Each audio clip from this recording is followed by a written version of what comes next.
Yet.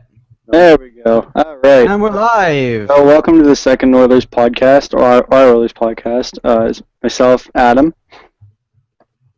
James. That's Adam.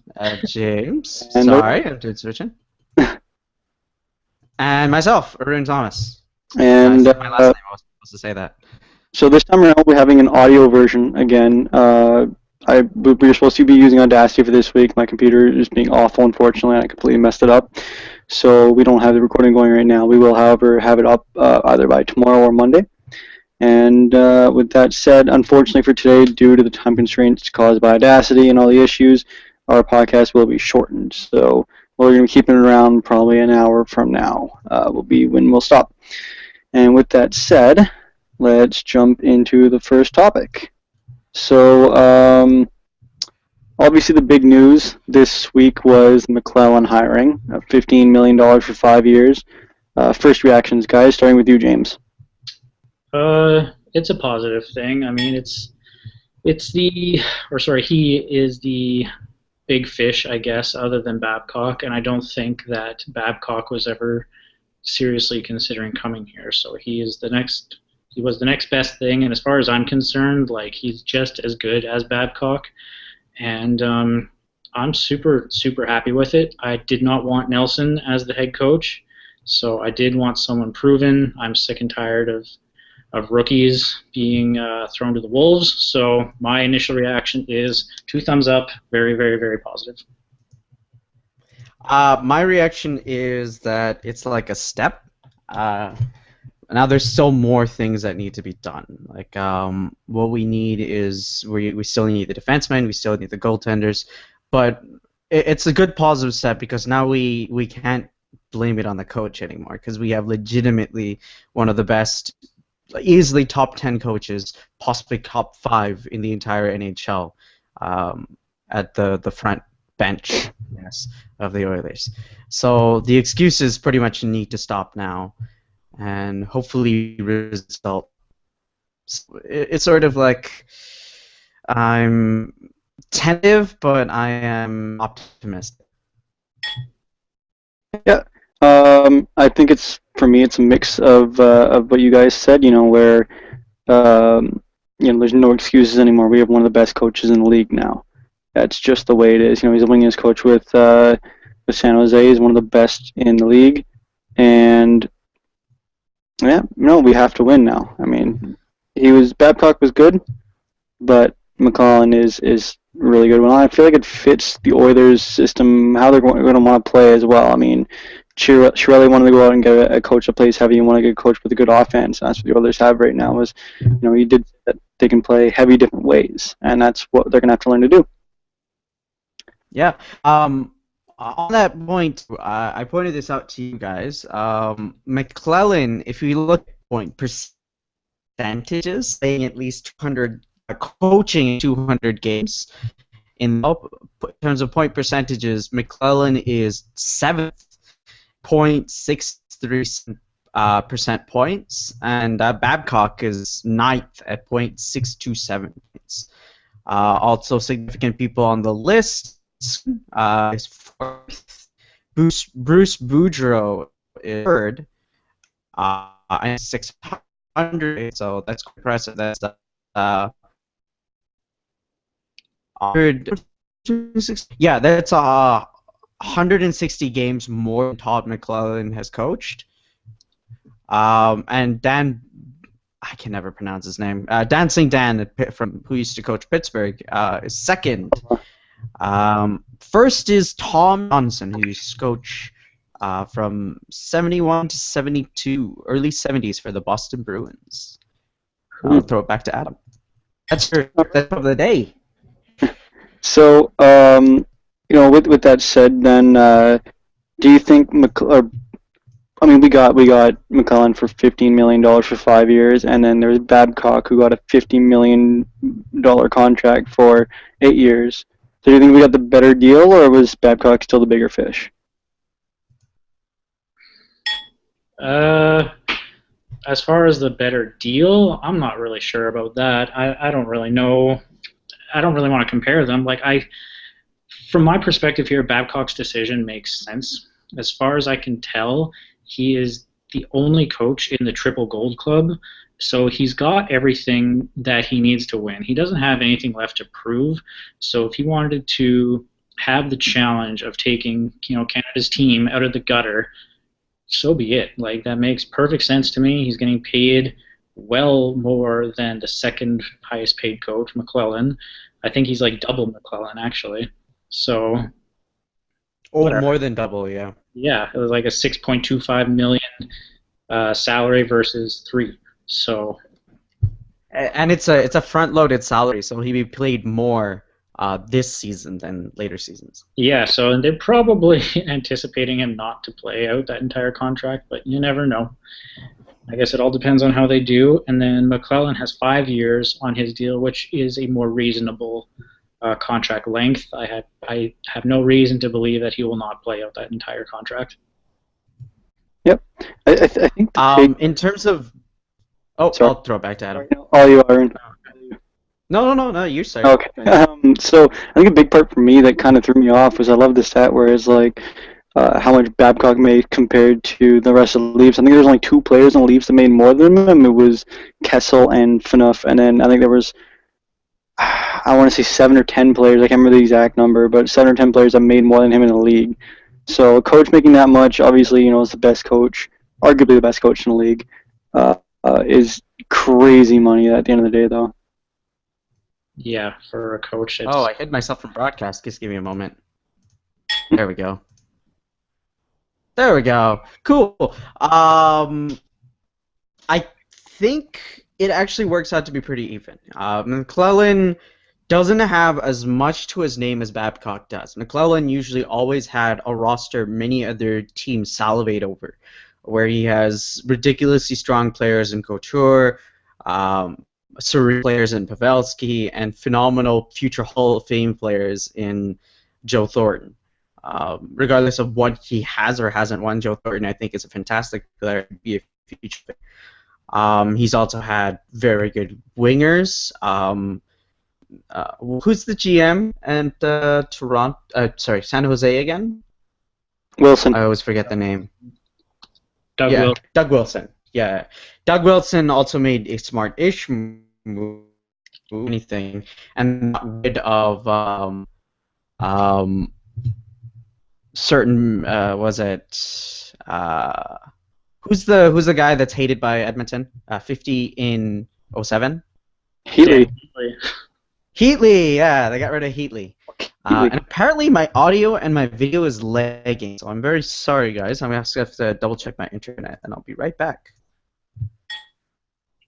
All right. I think 2-man having issues. Next couple minutes here.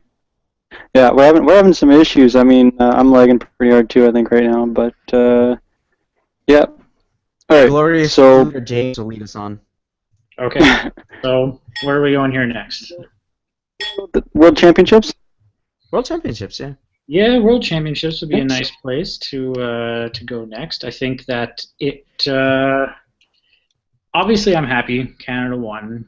That's obvious. But my happiness goes beyond that for Hall and Eberle.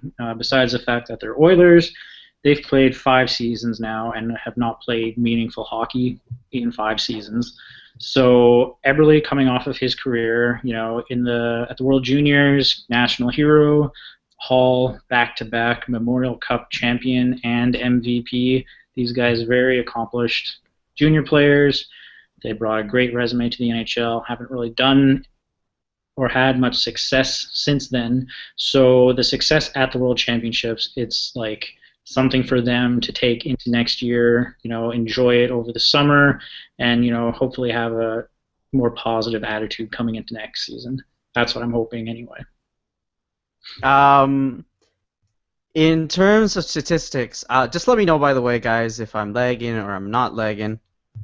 In terms of statistics, Eberle finished second in scoring to Spezza at 13 points in 10 games, and Hall finished tied with a bunch of Duchesne, a Russian, and OEL, or Oliver Ekman Larson, with 12 points. So that's a pretty impressive finish, all things considered.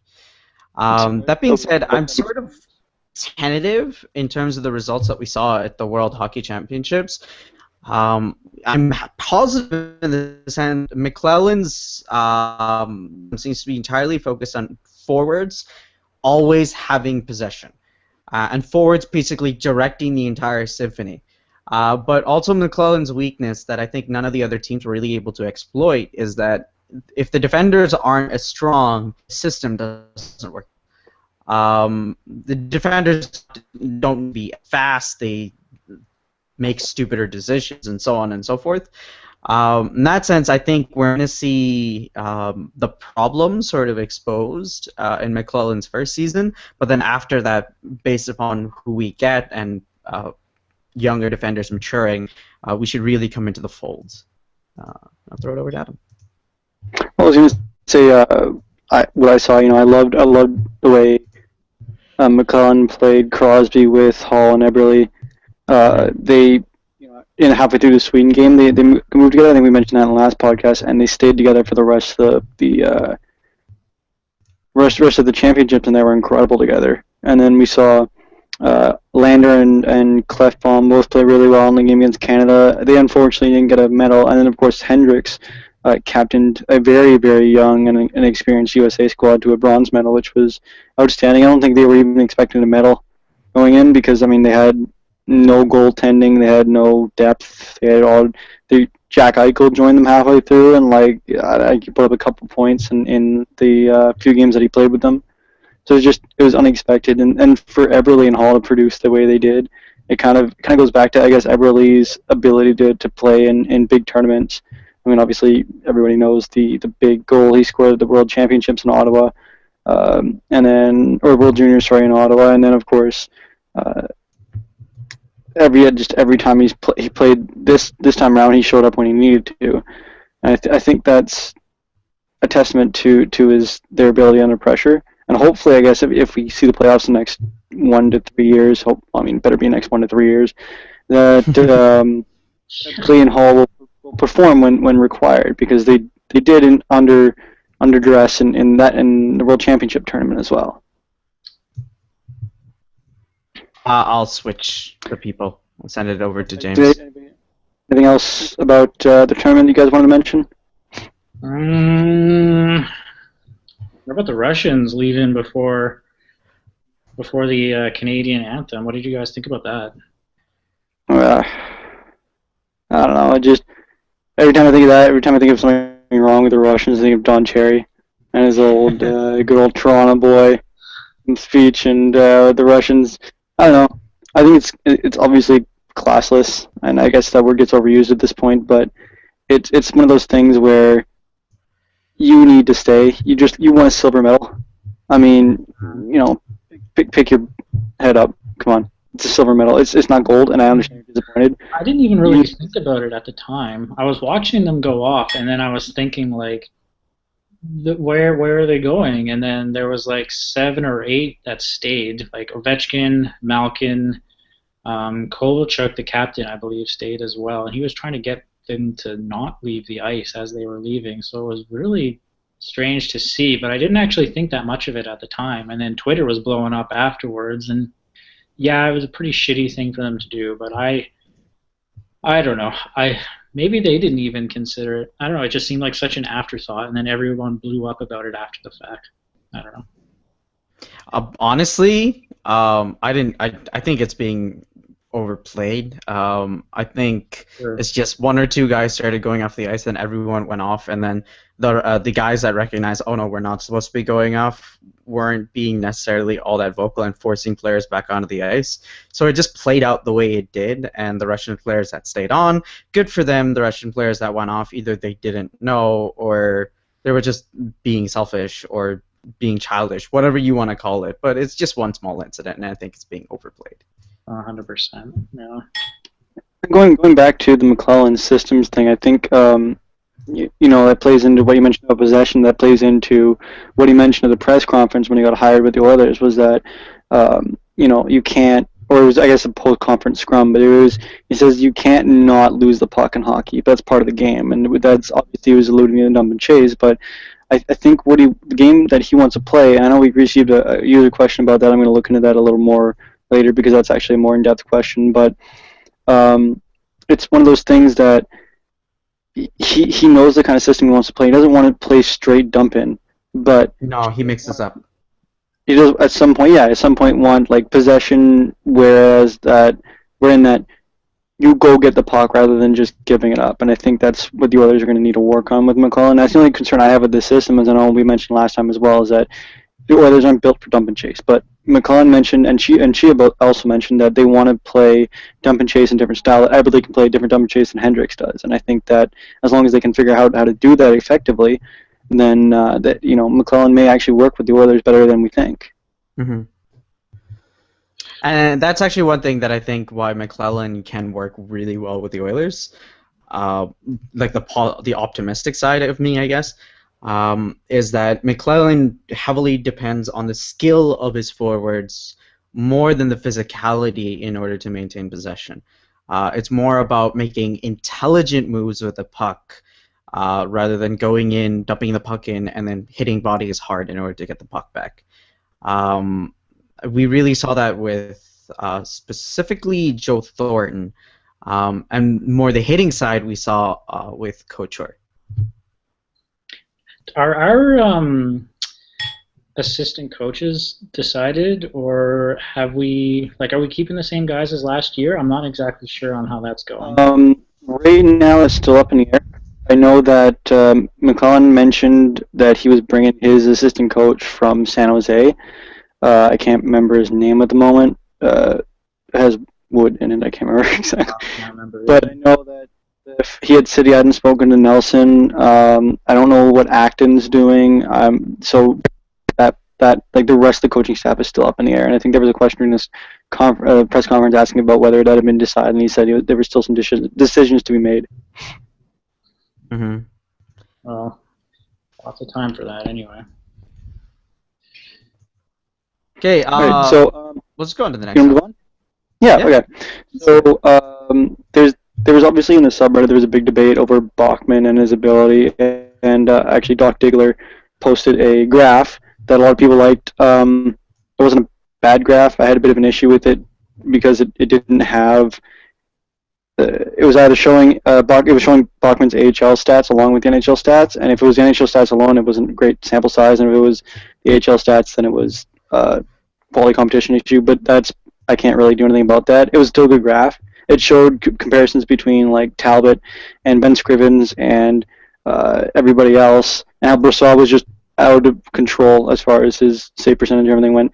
But going along with that, I went really off topic on the question, but Laurikainen was obviously signed to, I'm not sure how long the deal was, but he was signed for the AHL, which basically means that we have Brossoit and Laurikainen, who are both 22 years old, and who are both prospect goaltenders, and we got rid of, which means that Bachman's kind of the outside. So do you see Bachman as being a better backup than Scrivens? I know there's a bit of debate on that. Or do you see him keeping them, or is he pretty much gone? And what do you think Laurikainen can bring to the team? As far as like Bachman's position with the organization moving forward, I don't necessarily think he's a bad goalie. I don't think he's a great goalie. I honestly thought he's sort of been a placeholder, as mean as that sounds. We literally had no other options. Laurikainen and Brossoit will split starts next year probably. Maybe Bachman would like somehow be the backup to Scrivens in Edmonton, because Victor Fath, I still don't think, I mentioned this last time, if you gave me $1 million, I would not bet any of it on Victor Fath's coming back. So I don't know. He's backup to Scrivens, or he's gone, in my opinion. So that's my opinion on that. Honestly, for Bachman, every time he's come up and he's had to play like a handful of games in the NHL level, he's been quite impressive. It stands out to me 2-3 games this past season where, no, 2 games this past season where he came up and he was sort of rather, that being said, that's not a really good sample size to work with, and one of the reasons why new and upcoming start out really well and then they fall off afterward. It's because they able to either adjust to how the players adjust to them by looking at the video and the coaching staff telling them, okay, you got to go low glove side on this guy. That's where he's weakest. Either that or time changes everything, right? You'll start off really hot and you go like, dang, hot, and then you let in that bad goal. I'm like, okay, I'm not going to let in a bad goal again. But then something else happens, an unfortunate circumstance, let's say, and then that messes up still. So it's weird. Mental toughness, though, is really important for goaltenders. I don't think that Bachman's really showed mental toughness, or well, I guess he has. I don't know. Like, he's a 5'10" goaltender trying to break his way into the league. Like, obviously, he has beaten the odds in that respect. But if you don't have mental toughness as a goaltender, you're not. No, like, get out. Yeah, no. Mm-hmm. And then the problem with goaltenders is they're so finicky. And I mean, Bachman he's older. He's a UFA this year, which means we can't trade him for anything. It's either we sign him and send either Laurikainen or Brisswood down in the ECHL, and Laurikainen would really be the only option for that. But he dominated in the league he was in. Like, he's a small goalie, but he was amazing. Like, his stats are unreal. And the issue with Bachman too is that when he's had his chance in the NHL, if you look at his stats, when he's played more games, his level of play has gone down. And when he replaced, I think 2 years ago it would have been Dubnyk when Dubnyk left, and I think who would we have at that point? I think it was Fast or Scrivens was injured, and Bachman played a couple games, and he didn't play badly. He played fairly well, but he's only played 9 games for the Oilers, and in those 9 games, he doesn't have stellar stats. He's absolutely unreal in the AHL right now. Like, he's tearing it up. He's amazing in the playoffs, but the AHL and the NHL are completely different. I mean, we've seen it multiple times before where players can't break in, and it's even harder for goalies. And when he comes up to Edmonton and plays for the Oilers, there is no pressure. There are no expectations on him, so maybe he can perform better because those expectations aren't there. And if he starts to be expected to play 30 games a season, 35 games a season even maybe, because I don't think Scrivens is a true number one, would he crumble? Like, would he be able to handle that workload? I don't think so. Yep, I think that's pretty much all we can say really about that one. Kind of got to wait for it to. So, would everyone like to comment then? Like, considering that goaltending is one of the issues that we really want to fix in the offseason, what do you think the best goaltending? We talked about it last time, but I want you to let's get creative. You can't mention Niemi and you can't mention Cam Talbot. These are my stipulations. Good luck. We got Niemi and Talbot out of that. The audio. We're having fun. Because those are like, Talbot is such a darling right now. Everybody wants Talbot. For some reason, I always forget about him. He plays really well, but I don't know. I'm not sold on him. I don't even know why. I have no stats, no scientific evidence to back this up, but I'm just not sold on Cam Talbot. So. Mm-hmm. Cam Talbot. There was someone that brought up statistics, like a blog that was done on why Cam Talbot is actually not a Scrivens situation again. So basically, the lowdown on it is that Scrivens played 1.5 good seasons, and every season before that he was mediocre or bad. Cam Talbot, for every single season up to this point, regardless of the number of games that he's played, and he's played like well over 100, 200 now. I think he's at 100, around 150. 150, yeah. Ish. Throwing out issues everywhere. 160 was. 160, okay. So for the number of games that he's played, he's done spectacularly well and consistently well pretty much every single season. it's important to note that when King Henrik went down and everyone assumed that the Rangers were now out of the cup race, they not only or the playoff race, not only did the Rangers come back in the playoff fold, they won the President's Trophy. So that's one of the reasons why I think Cam Talbot's amazing. But no Cam Talbots. Adam. All right, so if we have to go off the board, no Cam Talbot, no Miami, no Darling. Yeah. My first would be, best available goaltender next, or available would be Crawford, but I don't want to pay $6 million for that No, hell no. So he's he's the next best available goaltender, but I don't go anywhere near that contract, so I'd have to say either you or Markstrom or Lack from Vancouver, because they're moving one of the two. They're both good prospects. I think Markstrom is a damn good goaltender, and Vancouver has a known penchant for trading goaltenders pointlessly, because who the fuck knows why. Well, oops. All right. I was supposed to say that. Anyway, Lack or Markstrom for me. Lack or Markstrom, man. Markstrom, God, I don't know. I had high hopes for, not even hopes, but I had high expectations for Markstrom for a number of years. He excelled in the World Juniors. He played well there before. I'm pretty sure we dominated them, though, when we got to the finals against Sweden. But he's played well. He was highly touted with Florida. And then he goes to Vancouver in that trade. And then doesn't he clear waivers last year? Isn't that what happened? Like, they sent him down and he cleared waivers? Not sure. I'll look that up. Yeah, we'll look that up. That's not a problem. Yeah, Let's just continue. Anyway, so I don't know. I'm not sold on Markstrom. He's not really one that I would go for. Adam said that Crawford, honestly, is my answer. I know Adam said that he doesn't want the cap hit, but Crawford is my answer for sure. I'm not sure who we would trade for him, but Crawford's a good, proven goalie. He's got a lot of good years left. The cap hit is high, but like whatever, man. He's a good goalie.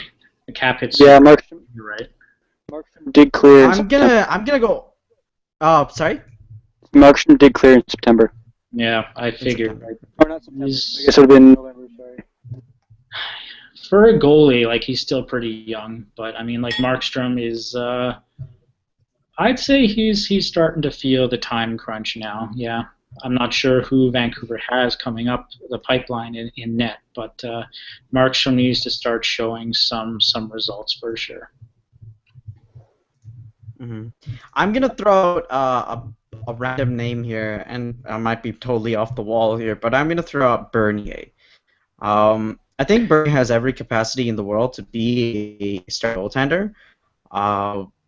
He has a lot of consistency.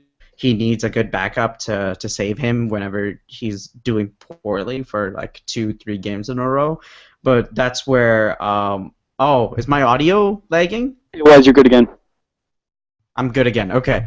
But Bernier is what I'm talking about. And sorry, by the way, everyone wondering why my audio is being so weird. It's normally not like this. Actually, what's happening is because we're talking on the internet, and I'm using the internet, and my internet is not that great. It's not working out so well. It just drops. The internet just drops on a little every now and then, and it just depends on the day. And today it's not great.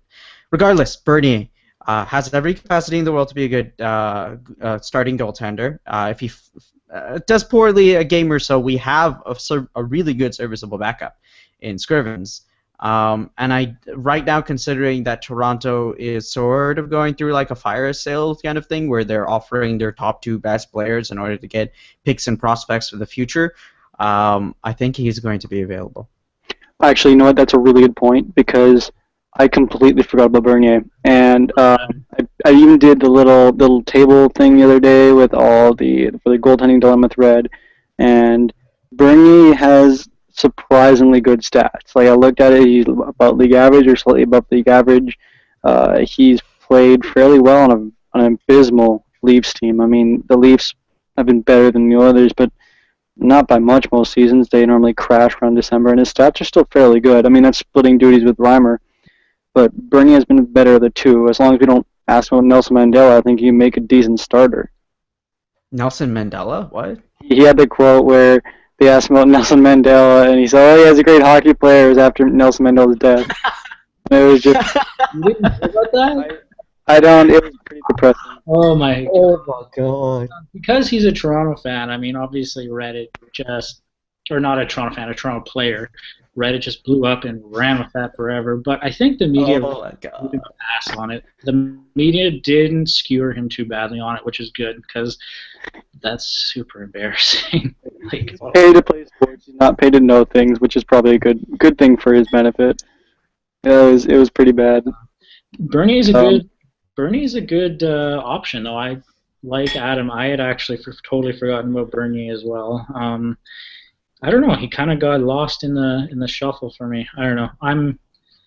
I'm just really focused on Crawford, but Bernier would also be a good decision or a good option because his stats are average, slightly above average, and the cap hit obviously is like less than half right now, and just because of the way that things have gone in Toronto, not obviously according to plan, he can't ask for a $6 million cap hit contract. Like, there's no way that someone would give it to him, but I mean, hopefully Edmonton would have the sense to not do that.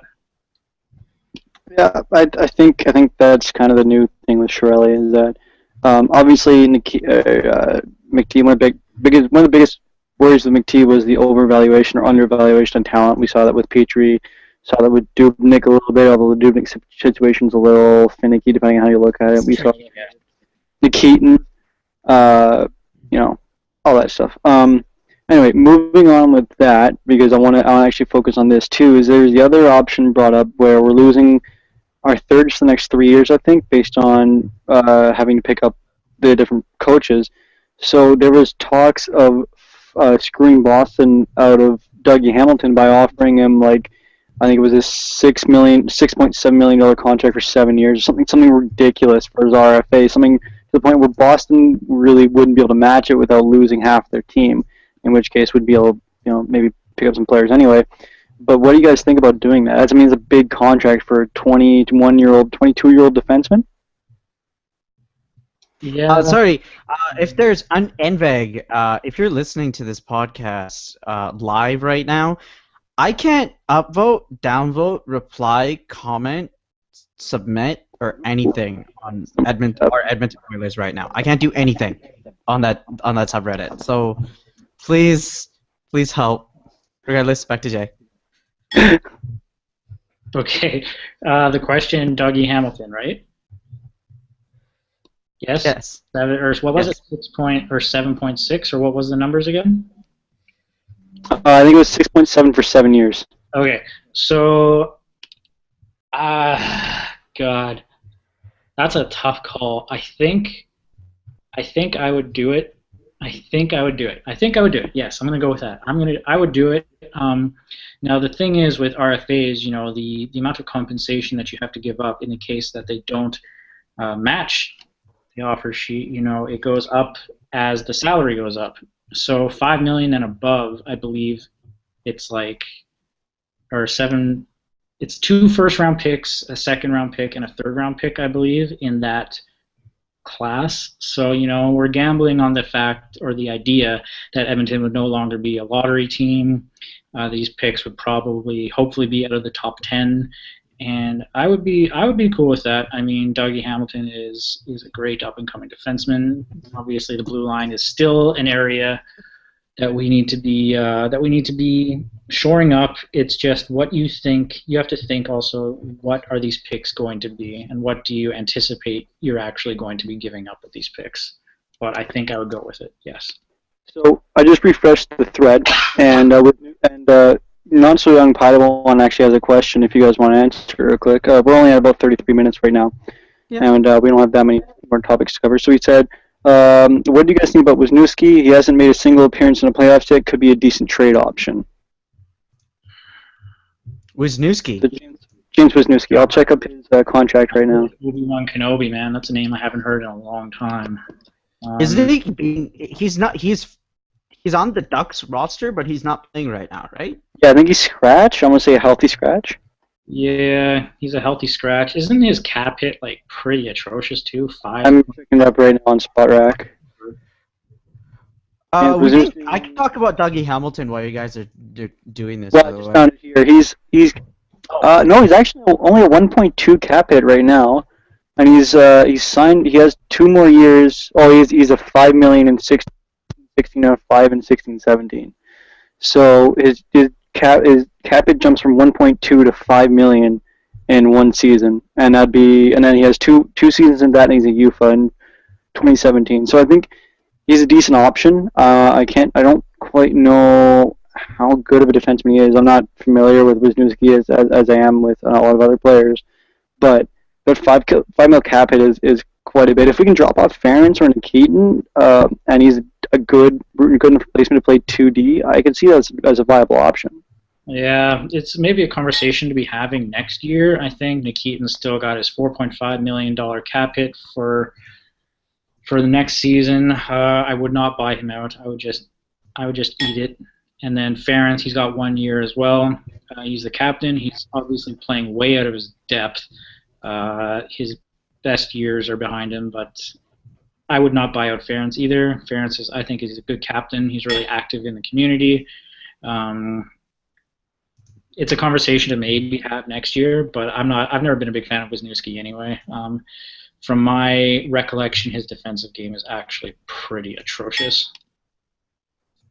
And then I don't think his offensive game brings much either anymore. Like, he used to be a pretty good offensive defenseman, but from my recollection here, like, he's dropped off pretty steadily with that. I will actually search up his stats real quick. I thought he was the opposite. I thought he was actually a good defensive defenseman when he was playing with the Bruins and won the Cup, but I will double check. You know what? His contract's less than I anticipated. He's only getting 3.25.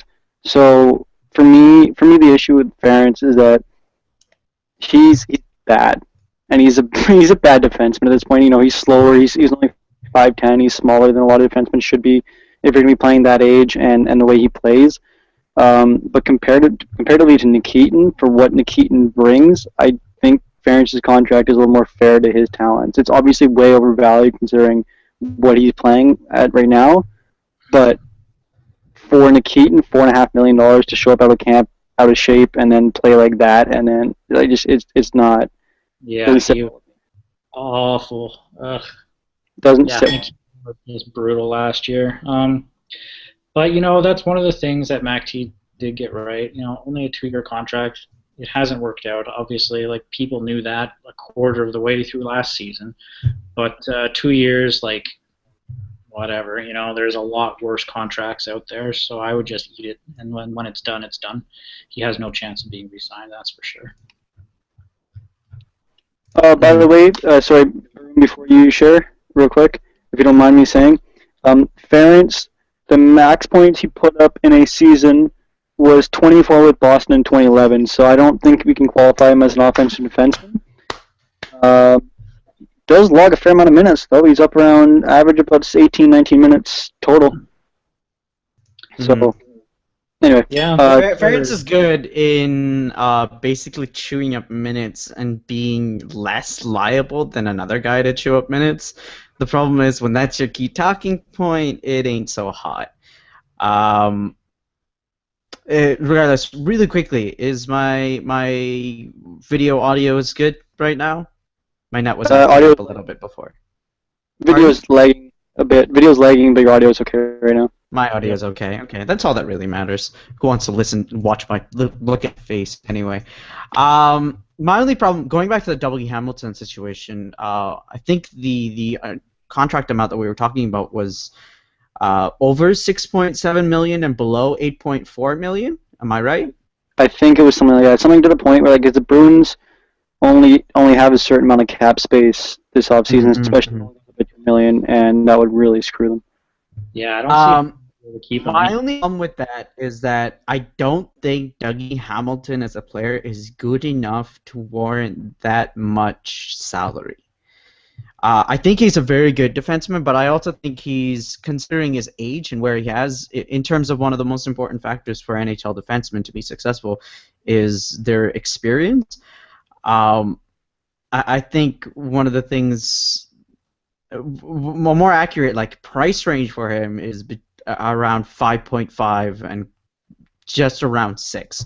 But when we're talking 7, 6.5, I think that is too much. And in order to secure him and take him away from Boston, we're talking about multi-year deals in order to really take him away. And if that deal doesn't work out, then holy cow, we gone in the gutter.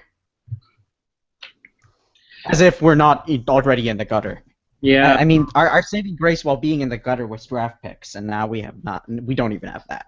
Well, yeah, maybe like it might be better for the Oilers to see what they got with like Nurse, Clefbaum, Marincin. His development seems to have slowed a little bit, but maybe there's still something there. There's still Dylan Simpson, Osterley. There are still guys that are options. So you're right. There's absolutely no. There's no reason, I guess, to do it right away. I don't know. If it seems like they would almost be doing it more to screw over the Bruins as opposed to trying to improve their team. Mm-hmm.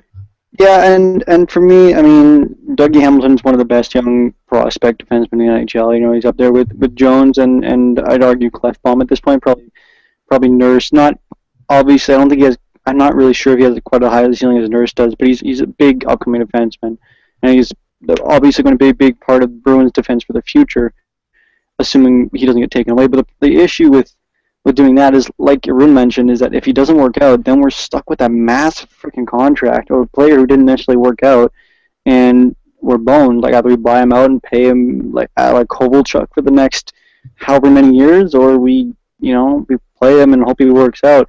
But on the other hand, if we buy him and he turns out to be a really damn good defenseman, we not only screw the Bruins. I really don't like the Bruins. You guys know that's kind of a benefit for me. But on an actual standpoint from the Oilers, you get a good defenseman as an RFA playing in a core where you now have Clefbaum, Nurse, Schultz, as long as he's playing third line minutes with a defensive defenseman. You have Mark Fein for the next couple of years. You have whoever we pick up the deadline, whether it's Seabrook, Beauchemin, Oduya, whoever, and then you have Hamilton. So I mean, combined with the Brissois and the forwards, you have a pretty good core there for the next long while. Actually, on that point, looking at that's one of the key problems that I see, even in situations where the team that did the offer and then got the player, and then the player turned out to be really good, the RFA thing usually in the end didn't work out. If we look at the Boston one, how did Boston get their hands on Dougie Hamilton, Tyler Seguin, and I don't know, whoever other players have. Pardon? Garrett Knight. Yeah, Knight. That's who that was one of the other draft picks from the. I'm assuming you're going towards the Kessel trade, so. Yeah, the Kessel trade. It's not really a trade; it's that RFA thing. But in that sense, even then, like Kessel is one of the top 5 most scoring players in the NHL since he's joined Toronto, and really went out on his own and. Bunch. Pardon? Oh, sorry, my entire computer froze for a minute there. Sorry. Oh, okay. Thanks. Your audio and video is still fine, by the way. This thing was an RFA, or like he. Pardon? Wait. Okay, backpedal towards the Kessel thing for a sec. Like, are you saying like it came about because he was an RFA, or it was an RFA? No, I'm saying that even though Kessel was picked up as an RFA and the compensation was considered to be justified at the time, considering they were getting a very good player in Phil Kessel, looking at it now, back at hindsight, would Toronto rather have had Phil Kessel or Tyler Seguin? I'm saying Seguin because of the joke with the IIHF thing. Seguin, Hamilton, or Knight. I mean, looking back at that, even though they got a phenomenal player, I don't think it worked out in the end. I think it still was. I'm still not following you. Like Kessel wasn't an RFA thing. Kessel was like a real trade. Was it a trade? Yeah, Kessel was like a real trade. Kessel for 2010 first rounder, 2010 second rounder, and a 2011 first rounder. So Seguin was second overall 2010 because Toronto pooped the bed, and then they took Jared Knight with the second round pick that year, and then in 2011 they took Dougie Hamilton 9th overall. Oh my God! Oh, I'm sorry. It was a trade. Oh, it was like a straight up trade. Yeah. So it was sort of a sign and trade where they were banking on Kessel being what he is, and he is what he is, but they were also banking on not being as terrible as they were. So they were also banking on Kessel, taking them to the playoffs and having success and this, that, and the other thing. They were not anticipating being as terrible as they were in 09-10 when they took Seguin. So it was definitely not an RFA situation. From RFA situations that I think that we can relate to, the one that actually sticks out most in my mind is Penner. Penner, yeah, exactly. Penner, signing him after the 07 Cup run that he had with Anaheim, Kevin Lowe and Brian Burke, they were going to duke it out in a barn, and that still makes me laugh when I think about it. But I believe the compensation, it was a 2008 first rounder, second rounder, and third rounder, and then they took Jake Gardner with our pick, and we still had an 08 first rounder, I believe, from the Pronger trade, and I think we took Jordan Eberle with that pick. So that's like one that Oilers fans can really say, like, did it work out? Did it not work out? Like, Penner was a pretty decent player for a couple seasons. He was never an all-star. Jake Gardner, I mean, the jury is still kind of out on him. He's with Toronto now, obviously. But, RFAs, they take a long time. These situations take a long time to pan out. It's not clear who wins them right off the bat, obviously, because draft picks take time, and RFAs are young players themselves. So where am I going with this? I don't know. Dustin Penner, RFA, that's it. Yeah, you're correcting myself and then presenting the other RFA problems, yeah. So with all that, yes or no on the offer sheet for Dougie Hamilton? I'm a solid no. I'm a tentative yes. There definitely is a lot of risk to it, but I think the payoff could be massive, and it would make worrying about players like Marincin and Osterley and Simpson and that second tier of young defensemen. It would make it whatever. It would not make it nearly as important, but the risk, obviously, yes, it's massive. So yeah, I'd say tentatively yes as well, as long as we don't have to give up any major issue. Like as long as it doesn't screw us out of re-signing somebody like Clef, Palmer, Nurse, or McDavid, obviously, once their ELCs expire. That's sort of the risk you take, right? Because, I mean, Hall and Eberle and Nuge, they're well into their second contracts now. $6 million cap hits already. What are you going to do? I think they're actually on remarkably good contracts, what they bring. I mean, especially Hall, $6 million for an A-plus point player. Yeah, great contract. But I think their contract expire like 2018, 2019, and 2020, respectively, for Eberle, Hall, and Nuge. Something like that. Yeah, it's something like that. Yeah, I can't remember the exact years. I think Eberle has 3 years left and Hall has 4 years left. So I think that's where they're at. And then I don't know what they're gonna do once those start to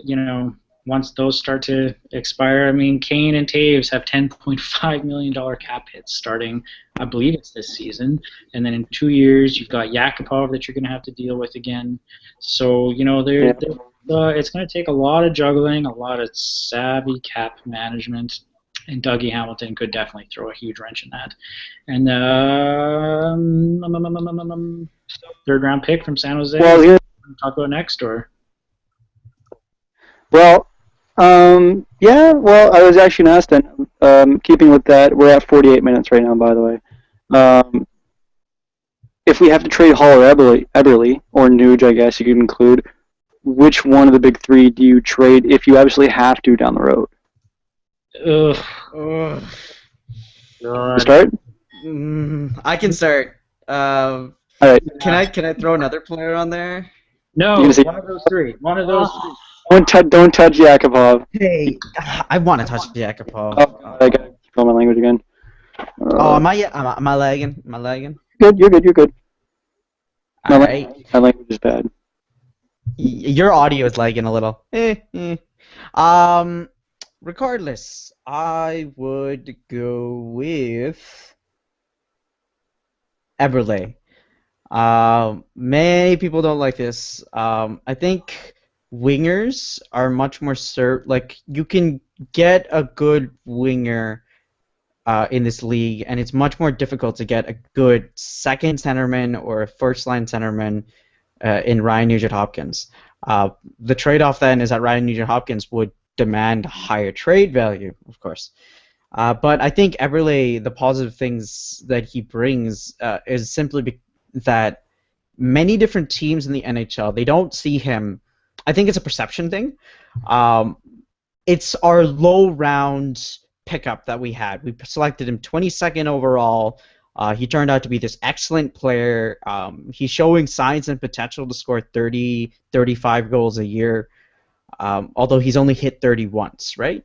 Yeah, but he's hit 60 points every year, I think, in the last, last however many years. Yeah, except for the lockout shortened one. Well, yeah, and he was on pace for more. So Eberle just basically has that perception around him where it's like he achieved the success and the Oilers actually developed him. So this isn't the lowest that we're going to see of him. This isn't just his average. He can go even higher than this. Because of that, I think what he can fetch around the league is it's very good. Hall, I don't think we should trade because Hall is he's a phenomenal player. He puts up a ridiculous amount of points every single season. He adjusts. He plays very well. His only knock against him is that Eberle is more defensively sound than Hall is, but we shouldn't be dependent on Hall to play a huge amount of defense. Yeah. And Ryan Nugent-Hopkins, Jesus Christ, that kid is amazing. He puts up a ridiculous amount of points, all while being the most versatile player for the Oilers. He can play defending, he can be the extra man, he can play power play, he can play penalty kill. He can play the offense. Once he gets a good cycle going with whichever line mates he has, it's a very positive impact that he has on the ice. And one of the things about Ryan Nugent-Hopkins, especially, is that we had a point about this when we asked our Edmonton Oilers fans, is that he has a perception from Oilers fans that he's very good. And the reason that we understand him to be very, very good is because we see him on a nightly basis and we see all the little things that he does that other teams don't necessarily see. So we truly understand and see that value. And also because of that, I don't think his trade value, even though he's a center versus a winger, is as high as Eberle's.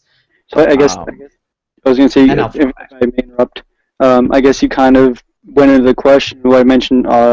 It's from Doc Diggler. They asked, do Oilers fans overvalue Nuge and what he can bring to the team? He said, personally, I think he'll fit nicely as a damn good 2C once McDavid takes over. Nuge gets schooled by legit number 1 seed on a regular basis. So I guess we'll just combine the two questions, seeing as it's similar. You pretty much answered that more or less. James, what do you think? Well, I'm going to backpedal a bit just a second here. I'll try and make my answer short. I would trade Eberle as well out of those big three on the first line for much of the same reasons that Arun already alluded to, and I think that center depth is more important than winger depth. So going forward here, hopefully we have McDavid, Nuge, Draisaitl all down the middle. Lander. It's a lot easier for centers to play wing than it is for wingers to play center. So I think that that's going to be super important for them going forward. And I just wouldn't trade Hall because Hall is God, Hall is so good. He's been the straw that stirs the Oilers' drink, I think, for a couple of seasons now, and he's just phenomenal. I don't know, like, what else can you say about Hall? I mean, we all know it already. In my opinion, he's the next captain. I think it's pretty much his team now. So I'm going to stop that before I ramble on too far. And then what was the next point? What was the next question? Is Drai Nugent-Hopkins overvalued by Oilers fans? He's consistently getting outplayed every night, is what Doc Diggler said. By number one seeds, yeah. Yeah, I think I'm not sure if the word is overvalued, but I'm not 100% positive that Nuge is like an elite number one. I think he's a really good number two, maybe a low-end number one. But, the guy, he doesn't get rocked a lot, but he doesn't dominate the game with his strength either. He's really good with the cycle. He's got some slick moves, but, I think that Oilers fans overvalue him a little bit, yes. He doesn't have breakaway speed. His wrist shot is good, but he doesn't have a lot of muscle on his shot. So yes, my short answer is yes, a little bit. I'd say so. Just one word is yes. I trade Eberle. That is assuming Hall doesn't get an injury every year till then, because he's breakable at this point. I feel bad, but Hall frankly scores more points. He's more integral to the team's success but Eberle can produce without him now, which is, it's something to consider. Anyway, for overvalue part, I'd say yes, but we also overvalue every player. I look at Yakupov, and everybody was talking about how good defensively he is now, myself included. I was raving about it this season. You look back, and it's like he's still making a lot of stupid mistakes in defensive end.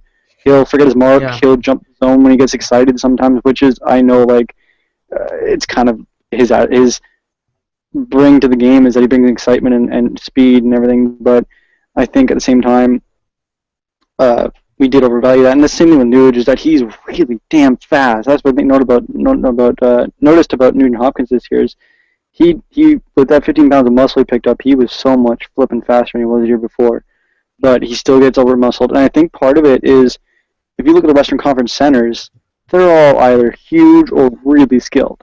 There's no weak. I mean, you can't say number one center on any team is weak, but you have a lot more really top end centers in the Western Conference, at least I think, than the Eastern Conference. I mean, you look at the Ducks, the Kings, the Sharks, the Stars, the Flames, even the Blackhawks, the Avs, Blackhawks, Canucks, with Jets. Any team you look at, their number one center is either huge or so skilled that they can just go around anybody they want. Yeah. Henrik Sedin is not hugely, he's not a physical presence, just like Nuge is not a physical presence, but the skill level from Henrik Sedin just spectacular, unbelievable, better than Nuge, no question about it. So, one thing that I think, honestly, many different fans should watch if they ever get the chance and they just want to watch something interesting, watch clips of Henrik and Daniel Sedin on the power play. The way that they move the puck around so smartly and so intelligently, and making every single player on that power play really good is one of the reasons why I consider them easily the best pair of forwards in the league. Regardless, the overvaluing Nuge thing. I think every single fan base has a problem with overvaluing their players more. I do think we overvalue Ryan Nugent-Hopkins, but I don't think he's as bad as some of the comments that were made about him. I don't necessarily think he's getting out-muscled, because one of the key things about Ryan Nugent-Hopkins is that he plays not a physical game, but a grindy game. When he's got the good cycle that's going on in the forward zone. So that's one of the things I really like about Ryan Nugent-Hopkins, is that one of the key things to succeed right now in the league is setting up a good offensive cycle. And one of the key things that Ryan Nugent-Hopkins brings to the team is the fact that he really knows how to get the puck into certain places in order to keep that cycle going. And then all that Todd McLellan, like I think one of the things that's going to happen is that Todd McLellan's going to really bring out to the rest of the league, while Ryan Nugent-Hopkins is better than possibly the second line center or a very good first line center in the league. Just because Todd McLellan knows how to make cycles into actual results, and that's what the things that makes him a good coach. Right. So I think we'll move on from there. We're at about almost an hour right now, so I think we'll touch on 2 or 3 more things and call it fairly soon. We unfortunately do have to get going. We all have stuff going on this afternoon, and due to my computer issues and idiocy for not staying up earlier, we're going to be running a little shorter than we would have normally. So we'll go on to the picks. So obviously Montreal got knocked out in the second round, which means that our picks from the Petry trade end up being 16th overall and 33rd overall. Oh no, sorry, the 16th overall was Pittsburgh's pick. We get 33rd as our first, and Montreal second and Montreal fourth. Yes. So, A, what do you do with the picks, and B, do you still think it was magic beans for Petry trade, or is it, not half bad, decent return to McTee's part? I think it's an atrocious trade. The Petry trade was unbelievably bad, but I mean, it was kind of like, this is your just desserts, because they gave Petry a show-me contract after show-me contract, and he is what he is. He's a second pairing defenseman, which every team needs. Every team needs these things, but I don't know, for me, frustrating. Spent 9 years developing him, and the return is more magic beans. He never played any meaningful hockey for Edmonton. I don't know. What would I do with it? I don't know. Try to package it up for some other defenseman. Not someone with an expiring contract, obviously, but maybe someone that's, we got a few years left. I don't know, maybe someone. We should go for Brent Burns. That's who we need. No. I'm sorry. I want to interject here. Brent Burns looked okay in the World Cup because there were no really good forwards that could really abuse the problems that he has in his game. And the biggest problem in his game is that he's a slow as molasses defender. The good part about his game is that he's really smart and he knows what to do with the puck. But Brent Burns he increased his value in the World Cup, but I honestly think he's not he's pretty bad. Considering what the standard should be for a top 2 defenseman in the league. And then what were we talking about before that? The picks, right. So what to do with the picks? I think the best option is basically what Cicerelli said with the first overall pick, is that... Pardon? Cicerelli. Bad name. Chia. Player, but yeah. Anyway, continue. Chia. I'm gonna call him Chia from now on because I get names wrong all the time. So one of the things that Chia said about the first overall pick is that I can make no guarantees about what I'm going to be doing with it. So in that, everyone pretty much understands that he's probably going to be picking McDavid, but he's keeping everything on the table, and that's one of the key things that I think is going to happen with all the picks that we have in play is that they're all going to be on the table. Any single offer that is going to be made, any single offer that we're going to be fielding is going to be involving the picks, packaging picks, or including a pick with a player. But from here on in, it's just whatever those are is whatever those are. That being said, I do think still, especially some of the higher picks, like that second round pick, not the first 16th overall, the 33rd overall, I think we should be drafting at least 1 or 2 guys in this very deep draft and not simply going, okay, we got the top player, we're going to call it at that. Because the strength of an organization is also determined by the picks that you can get beyond the first round. Yep. But yeah, that's an alternate perspective. Oh, all right. It's my turn. So for me, same with James. I think it's the return. People are justifying it as, oh well, he couldn't do much better. And I guess a second and a fourth for a soon-to-be youthful defenseman isn't bad, considering the draft is so deep that we can get something good for. I mean, we'll probably get a starting goaltender with the second-round pick. It's good enough, but for me, this crap, we shouldn't have ended up in that thing. The situation we ended up at, it's not great. Yeah. So we shouldn't have been there in the first place. But as for whether or not what I do with them, I think it's kind of a mix. The first overall has to be McDavid. Obviously, you can't pick Lawson Krause like apparently a lot of Vancouver fans want us to do. And then we can't have. I don't know if we can't use every pick. Obviously, like we can use the second round pick. We can use 33rd overall. I think we should maybe pick a defenseman with it, maybe a right shooting defenseman, because we really don't have much as far as prospects. But there's also the option of going with the best player available, which isn't always a bad option. Centerman's not always a bad idea. You could use wingers. At any rate, I think it really depends on the offers given. If you get good offers for good defensemen, throw the picks at them. If you don't, then use them. That's just the way it's going to go this year, especially in the deep draft. All right, quickly moving on. This was a user-suggested one that I really liked over in the discussion thread on our podcast subreddit. Mm-hmm. Adverse TFV, who is an Oilers fan from Minnesota, apparently, he said he was going to listen to our podcast in the car when he gets a chance, which is great. He said Tyler Dellow, or Dellow, I'm not quite sure how to pronounce. Dellow, I think is how announced. Okay. Dellow. Yeah, Dellow. I know he was kind of an Eakins thing, but we haven't seen him moved out in the house cleaning that occurred following winning the lotto. Do you think the new regime will keep him around, and if so, how do you think he'll be utilized?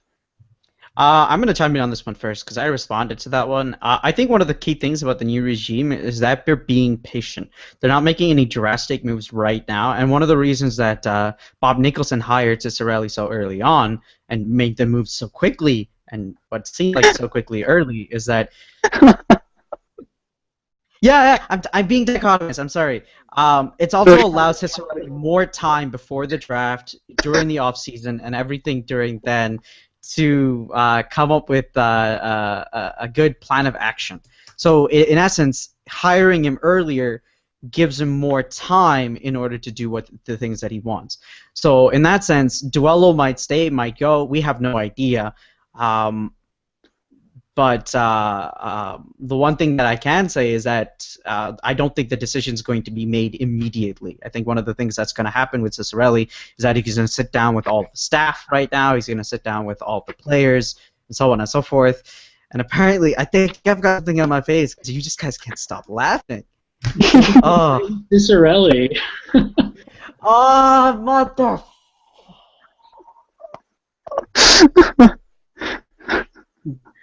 All right. Chiarelli?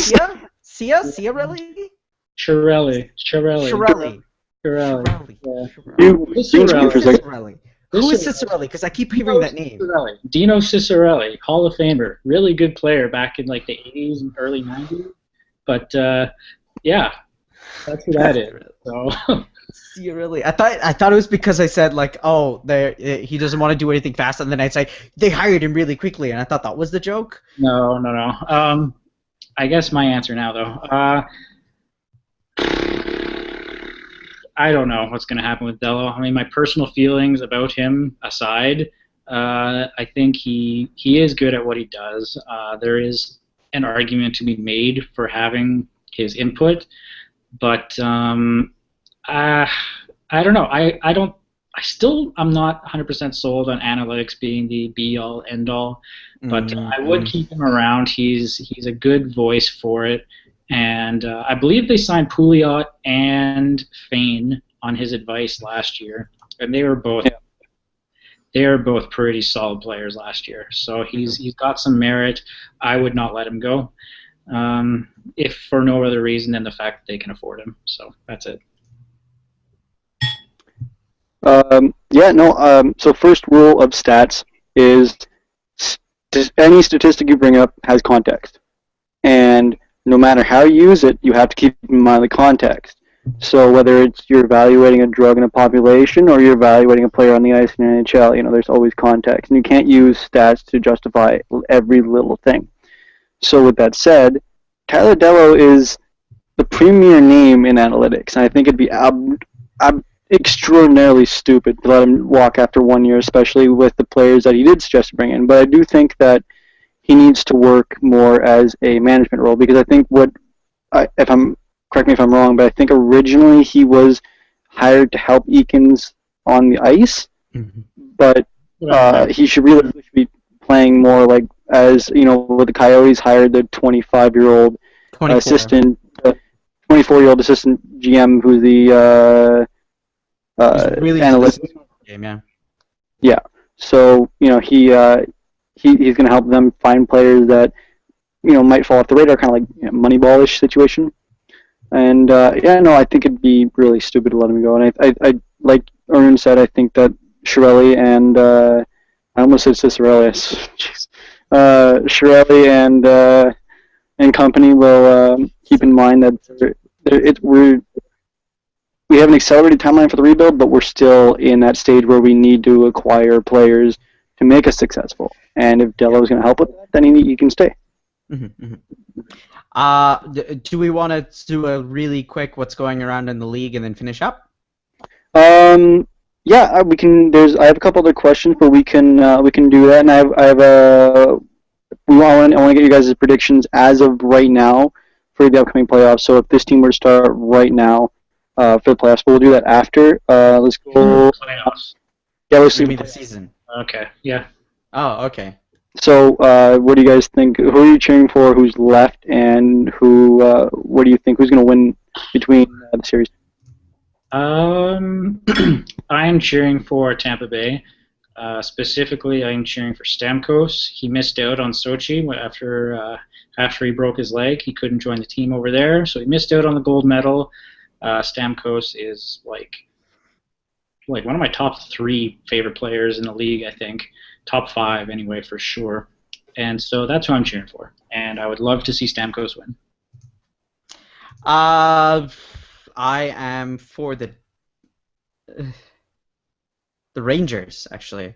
One of the things I want to see King Henrik Lundqvist finally win a cup. He's one of the most accomplished goaltenders in the league. He has many different accolades. He has gold medals. He has world championship wins. I want to see him in the Triple Gold Club. That's not. Is the Stanley Cup included in Triple Gold Club? Yeah. Yeah. Okay. I want to see him in the Triple Gold Club, and I want to really see him succeed and be considered one of the best goaltenders in our era. Because one of the key things about Henrik Lundqvist is that he's always been good for many, many years. And because of that, I really want to see him succeed. So I'm cheering for the Rangers. Do we want to quickly put in some adjusted Conn Smythe favorites? Sorry, say again? Conn Smythe favorites. All Conn Smythe favorites. Yeesh. Well, for me, my team that I'd like to win would be also the Lightning or the Rangers. Like I mentioned last time, we have a family connection to Dan Girardi, and I wouldn't mind seeing Marty St. Louis raise another one, and then and of course Hank, and in Tampa there's Stamkos and Tyjo, who is my Conn Smythe favorite, by the way, right now. In the West, I don't really want to see the Hawks win another one. Like, I wouldn't mind. Darling's whole story, and then him lifting the cup would be kind of cool, but they won enough, and the Chicago fan base is going to get more irritating as they win more games. And they are a dedicated fan base, though. I'll give them that. I mean, yeah, they went through a terrible ownership situation. So, but the Ducks also, I don't really mind any teams remaining, but I'd rather that the East one. Right. Conn Smythe favorites, James. I said Taves last time. I thought he was having a great playoffs, but it's pretty tough not to pick Tyler Johnson at this point. The guy's got 12 goals in 17 games, I believe it is, that they've played so far. So he's had a phenomenal playoffs, and that's my pick. He's got twice as many goals as Stamkos. Like, come on, that's amazing. So that's my pick. Yeah. I'm gonna go in the West with Perry. I think Corey Perry is having a phenomenal playoffs right now. He's putting up a ridiculous amount of points. He's one of the key reasons why Anaheim is really doing well. And unlike Rick Nash, who's a top name player, he's actually showing up in the playoffs and creating a huge impact. Yeah, Rick Nash scored yesterday. Yeah, he scored 2. It's also the first 2 goals of the series in a series where there's been a huge amount of scoring. Mm-hmm. Yeah, it was like I think it's 15 goals, 15 or 18 goals, something like that. I can't remember the exact number, but there was 2 6-goal games back to back. All right, so last one before we finish up. We're at about an hour and 15, so good length, I'd say. And then Ice Commander suggested this, and I swear I wrote this down before you made the thread, but or I don't know if you made the thread or asked the question, but he was asking, do we expect to make the playoffs, or despite all the changes, will next season still be kind of a year where we barely miss the playoffs? And how many wins do you think we'll get? That was a thread that was posted yesterday, and I want to see what you guys would say, because I know I posted mine, and I'll say mine again. If we were to start right, like tomorrow, the season starts tomorrow with the team we have now. You don't want the season to start tomorrow. Yeah. As far as playoffs goes, no, I don't think we'll miss the playoffs. I think we've brought in a great management structure, coaching. We got, Nicholson, Chiarelli, McLellan, obviously. We're getting Connor McDavid parachuted in. But the end product on the ice is what gets you into the playoffs, not management and coaches. And I just don't think that we're there yet. I think we shouldn't be in the lottery next year. That's my hope anyway. So I guess everyone's in the lottery now, but you know what I mean. So we shouldn't be a bottom-feeding team next year. I believe that we will be closer to the playoffs than the #1 overall pick, but I don't think we're there yet. I'm guessing a 18th place finish for the Oilers. I'm guessing around, I don't know, what's the usual 18th place? Like 35 wins? 38 wins? I would say something like 90, this year's 43. probably 88, 90 points, something like that. Oh, okay. Right, it's increased for the West now. So yeah, I'll go with 88 points. I'll go with, let's say 41 wins, and then the rest will be overtime points and shootout losses and whatnot. Pardon? I was going to say, I'm assuming you guys have gone with the fact that we'll be acquiring goaltenders and defensemen, right? No, I'm saying the roster right now. 88 points with the roster we have now. Yes. What? Yeah. With 2 backup goaltenders, one of which we wouldn't have, so in theory we have Bruce Wild, though I didn't mention that, so that's not really fair, but if you're saying we have Fat Scrivens, Clefbaum, Schultz, Marinson, Fane, Yeah, I gave my prediction under the assumption that we will be making some more moves. I was going to say 88 points. With our current roster, we are not an 88-point team. No? Okay. I'm heavily optimistic, but one of the things about the roster that I saw in the last year is that the impact that a good coach made was immediately seen on the Oilers. And one of the key things about the problems with the Oilers last season was that they were shooting a league shooting percentage. Okay. I'm not sure about the exact percentage.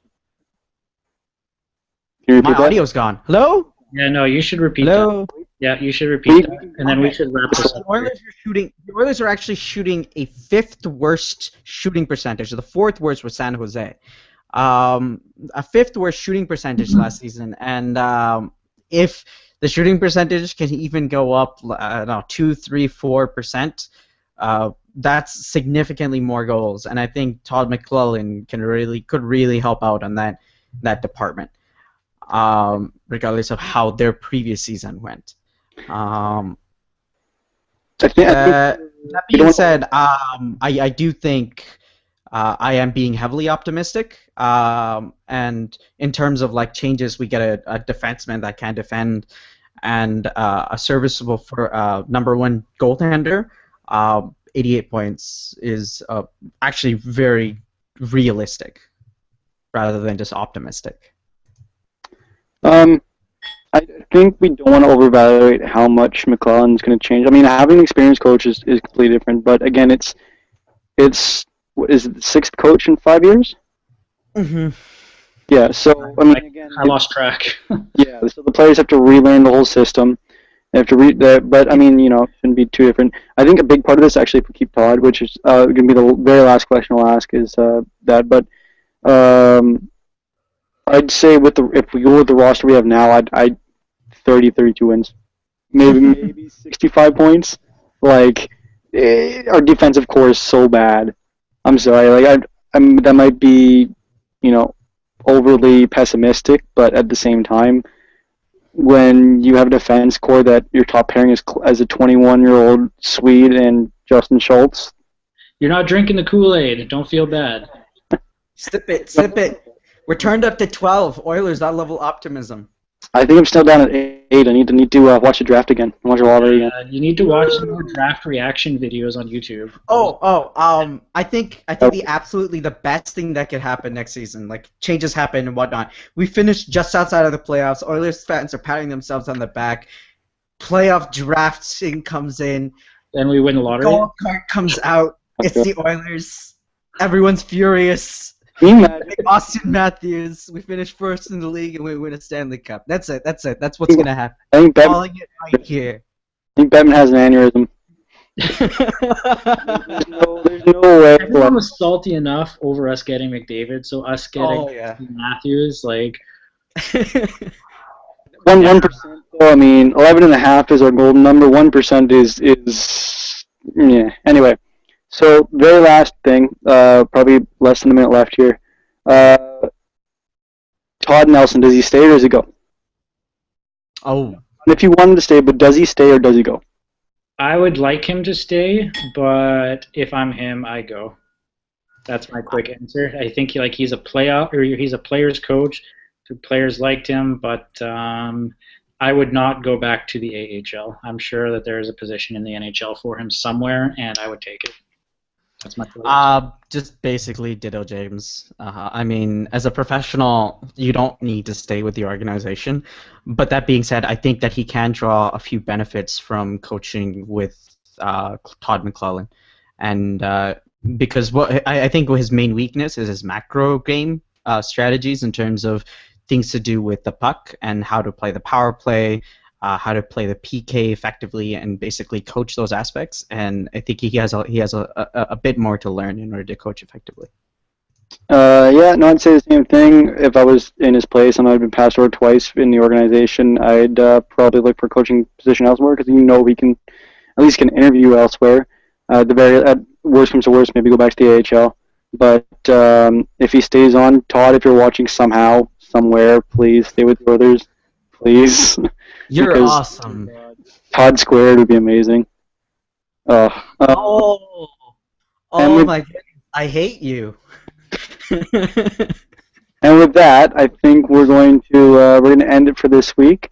I'd sincerely like to apologize for all the audio technical issues we've had right now for the last hour and a half. I think we're going to try a different method next week where we won't be lagging everywhere, won't be dropping video, won't be dropping audio, just basically so it's not crap, hopefully.